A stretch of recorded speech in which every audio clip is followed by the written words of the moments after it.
Rio melon. Hi పిల్లలు, welcome back to my channel Rio melon kids TV. మనం ఇప్పుడు ఒక చాక్లెట్ స్టోరీ చెప్పుకుందామా. ఒక ఊరిలో బబ్లు అనే ఒక చిన్న అబ్బాయి ఉండేవాడంట.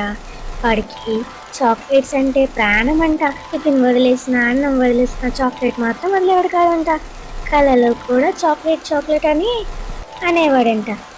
అయితే ఒకరోజు ఆ బబ్లు అంట ఒక పార్క్ వెళ్ళి దాంట్లో చాక్లెట్ పట్టుకుని బాల్తో ఆడుకుంటూ ఉంటాడంట. ఒకసారి ఆ బాల్ని తన్నాడంట.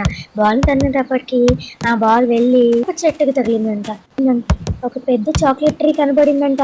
ఆ చాక్లెట్ ట్రీని చూస్తూ "ఓ, ఇది చాక్లెటా" అని చాలా ఆశ్చర్యపోయాడంట.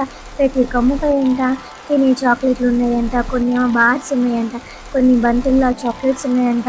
చెట్టు కింద ఇలా రాసిందంట, చాక్లెట్ చెట్టు రోజుకి ఒక్కటే చాక్లెట్ తినాలి అని చెప్పి రాసిందంట. కానీ బబ్లు ఏమి పట్టించుకోకుండా 5 చాక్లెట్లు, 10 చాక్లెట్లు, 20 చాక్లెట్లు అని చెప్పి తీసుకుని తన పాకెట్లో వేసేసుకున్నాడంట.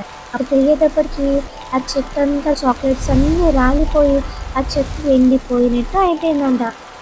ఉష్ ఆ చాక్లెట్స్ అన్నీ కింద పడిపోయిందంట. చాలా దగ్గరగా కూర్చున్నాడు. ఏంజల్ వచ్చి అక్కడ ఏం రాసింది, ఓన్లీ 1 చాక్లెట్, రోజుకి ఒక చాక్లెట్ తినాలని ఉంది కదా, నువ్వు ఎక్కువగా తీసుకునేటప్పటికీ అది పోయింది.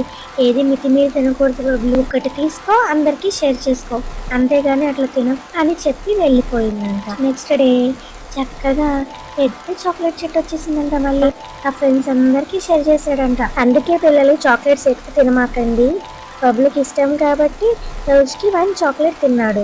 మీరైతే అస్సలు తినకండి, ఓకేనా.